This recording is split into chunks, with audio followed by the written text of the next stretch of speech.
തവാഫ് ഹജ്ജിന്റെയും ഉംറയുടെയും ഒരു കർമ്മമാണ്. ഹജ്ജിന് ഒന്നിലധികം തവാഫ് വരും. ഇനി അതൊന്നുമില്ലാതെ തന്നെ സ്വതന്ത്രമായും തവാഫ് ചെയ്യാൻ അനുവാദമുണ്ട്. ഖുർആൻ അത് പറയുന്നുണ്ട്, ഹദീസുകൾ അതിന് അനുവാദം നൽകിയിട്ടുണ്ട്. തവാഫ് 7 തവണയാണ്. ഹജർ അസ്വദിന്റെ ഭാഗത്ത് നിന്ന് തുടങ്ങി ഹജർ ഒരു കഴബ ഇടതു ഭാഗത്താക്കി ചുറ്റി ഹജർ അസ്വദിൽ അവസാനിക്കുന്ന ഒന്നാണ് തവാഫ്. ഈ തവാഫ് തുടങ്ങുമ്പോൾ ബിസ്മില്ലാഹി അല്ലാഹു അക്ബർ എന്ന് പറയണം. അത് കഴിഞ്ഞ് ഒരു തവണ പൂർത്തിയാക്കുമ്പോൾ ഹജർ അസ്വദിന്റെ നേരെ വരുമ്പോൾ കൈകൊണ്ട് ആംഗ്യം കാണിച്ച് അല്ലാഹു അക്ബർ എന്ന് മാത്രം പറഞ്ഞുകൊണ്ട് തവാഫ് മുന്നോട്ട് പോവുക. അങ്ങനെ 7 തവണ ചെയ്യുകയാണ് വേണ്ടത്. ഇതിൽ പ്രത്യേകമായിട്ട് ഒരു പ്രാർത്ഥന അള്ളാഹുന്റെ റസൂൽ നമുക്ക് പഠിപ്പിച്ചിട്ടുണ്ട്. ഹജർ അസ്വദിന്റെ ആ മൂലയിൽ നിന്ന്, കഅബയുടെ ആ മൂലയിൽ നിന്ന് അതിന്റെ തൊട്ട് മുൻഭാഗത്തുള്ള മൂല റുക്നുൽ യമാനി എന്നാണ് പറയുന്നത്.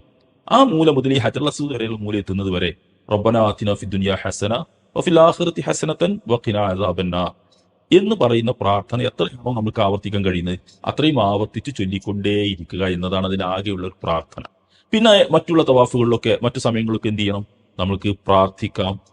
പ്രാർത്ഥന പറയുന്ന അള്ളാഹുവിന്റെ റസൂൽ ഖുർആനിലൊക്കെ വന്ന പ്രാർത്ഥനകളുടെ പുസ്തകങ്ങളിൽ നോക്കി മനസ്സിലാക്കി ആ ആശയം നമുക്ക് പ്രാർത്ഥിക്കാം.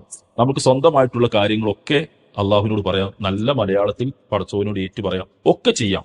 അതല്ലാതെ പ്രത്യേക പ്രാർത്ഥനകളൊന്നും പഠിപ്പിച്ചിട്ടില്ല. അവിടെ നമ്മൾ തിരുത്തേണ്ട ഒരു കാര്യം, നമ്മുടെ നാട്ടിൽ ഈ ഹജ്ജിനും ഉംറയ്ക്ക് പോകുന്ന ആളുകൾക്ക് കയ്യിൽ ലഭിക്കുന്ന ചില പുസ്തകങ്ങളിലൊക്കെ, മനാസിക്കിന്റെ പുസ്തകങ്ങളിലൊക്കെ ഓരോ തവാഫിലും ഇന്നതൊക്കെ ചെല്ലണം എന്ന് പറയുന്ന വലിയ നീണ്ട പ്രാർത്ഥനകൾ കാണാം.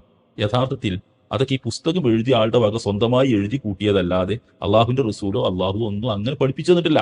അപ്പൊ നമുക്ക് യഥേഷ്ടം സ്വതന്ത്രമായിട്ട് പ്രാർത്ഥിക്കാം.